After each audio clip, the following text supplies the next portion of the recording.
नमस्कार, स्वागत है आपका कैपिटल टीवी में। आर्यन केस में रोज नए नए ट्विस्ट सामने आ रहे हैं। अब नवाब मलिक ने वानखेड़े को फंसाने का नया हथकंडा अपनाया और वानखेड़े का एक निकाहनामा ट्वीट करके सभी को चौंका दिया। इसके साथ ही उन्होंने वानखेड़े पर ड्रग्स पैडलर के साथ संबंध के नए आरोप भी मढ़ दिए हैं। यानी कि एक बार फिर नवाब मलिक ने एनसीबी को कटघरे में खड़ा कर दिया है, लेकिन वानखेड़े की पत्नी ने उन्हें चंद मिनटों में ऐसा जवाब दिया कि पूरी अघाड़ी गैंग बौखला उठी। आखिर क्या है पूरा मामला, इस रिपोर्ट में देखिए।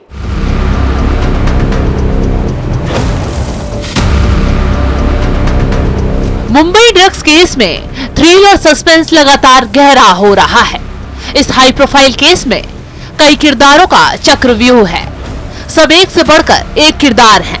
लेकिन आज नवाब मलिक एक और किरदार लेकर सामने आए और ये आरोप लगाया कि एनसीबी के जोनल डायरेक्टर समीर वानखेड़े का ड्रग्स पैडलर से रिश्ता है और क्रूज पर उस रात वानखेड़े का एक दाढ़ी वाला दोस्त मौजूद था, जिसकी जांच होनी चाहिए।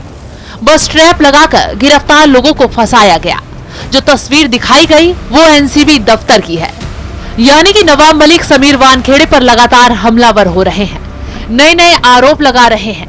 इतना ही नहीं, अब तो उन्होंने वानखेड़े का एक निकाहनामा भी ट्वीट कर सबको चौंका दिया और आरोप लगाया कि वानखेड़े ने अनुसूचित जाति के एक उम्मीदवार का हक मारा। आखिर इस हलफनामे की क्या सच्चाई है, ये तो जल्द सामने आ ही जाएगा। वहीं अब नवाब मलिक ने सीधे तौर पर एनसीबी की कार्रवाई को भी गलत ठहरा दिया है। नवाब मलिक ने कहा कि उन्हें जो पत्र प्राप्त हुआ था वो पत्र हमने एनसीबी अधिकारियों को भी भेजा था। उस समय अधिकारियों ने कहा था कि हम इस विषय की जांच करेंगे। हालांकि शाम होते होते वे अपनी बात से पलट गए। जो एक एनसीबी के अधिकारी का पत्र मुझे प्राप्त हुआ था, हमने वो पत्र अपने कवरिंग लेटर के साथ डीजी एनसीबी को भेजा है।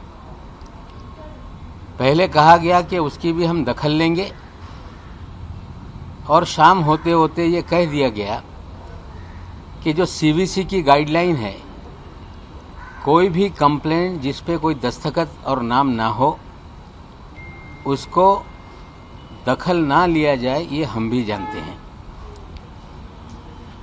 लेकिन जिस तरह के आरोप उस पत्र में हैं, जिस तरह की चीजें चल रही हैं, अगर उसको नजरअंदाज किया जा रहा है तो हमें लगता है कि पूरे इंस्टीट्यूशन पे सवाल खड़ा होने जा रहा है। निश्चित रूप से जांच के लिए टीम आई है, जांच शुरू की गई है, पंच को बुलाया गया है। एनसीबी हमेशा कहती रही कि हमारा पूरा इलेक्ट्रॉनिक्स एविडेंस पे ही हम जांच करते हैं। सुना आपने, नवाब मलिक एक के बाद एक आरोप की झड़ी लगा रहे हैं और वानखेड़े को आरोपी ठहरा रहे हैं। लेकिन दूसरी तरफ जांच तेजी से हो रही है ताकि पूरा मामला क्या है सामने आ जाए। इतना ही नहीं, नवाब मलिक ने गवाह के बयान पलटने पर भी वानखेड़े और एनसीबी को घेरा और कहा कि जिस तरह से प्रभाकर साली ने सारी घटनाक्रम को एफिडेविट द्वारा, वीडियो द्वारा उल्लेखित किया है, मैं मांग करता हूं जो आई है विजिलेंस कमेटी, वो समीर वानखेड़े जी का, केपी गोसावी का और प्रभाकर का, और एक किरदार और इसमें है जो समीर वानखेड़े जी का ड्राइवर है, पुलिसिया है, मानी, इन सब का सीडीआर निकाल लीजिए।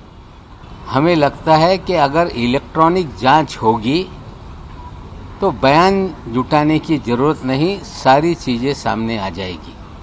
अब इस केस में नवाब मलिक इलेक्ट्रॉनिक जांच की मांग कर रहे हैं, तो वहीं दूसरी तरफ वानखेड़े की पत्नी ने नवाब मलिक के सभी आरोपों को नकार दिया है और झूठा करार दिया है। क्रांति ने वानखेड़े को एक ईमानदार ऑफिसर बताया है, तो वहीं विरोधियों पर वानखेड़े को निशाना बनाने का आरोप भी लगाया है। नवाब मलिक वानखेड़े पर एक के बाद एक आरोप लगा रहे हैं। अब उन्होंने वानखेड़े की तस्वीर के साथ एक निकाहनामा ट्वीट करके जिसमें उनकी जाति पर सवाल उठाया गया है, साथ ही एनसीबी की कार्रवाई को भी नवाब मलिक निशाना बना रहे हैं और अब इस केस में इलेक्ट्रॉनिक्स जांच की मांग कर रहे हैं। लेकिन वानखेड़े की पत्नी ने इन सभी आरोपों को झूठा करार दिया है। इस खबर में फिलहाल इतना ही। बने रहिए कैपिटल टीवी के साथ। जय हिंद।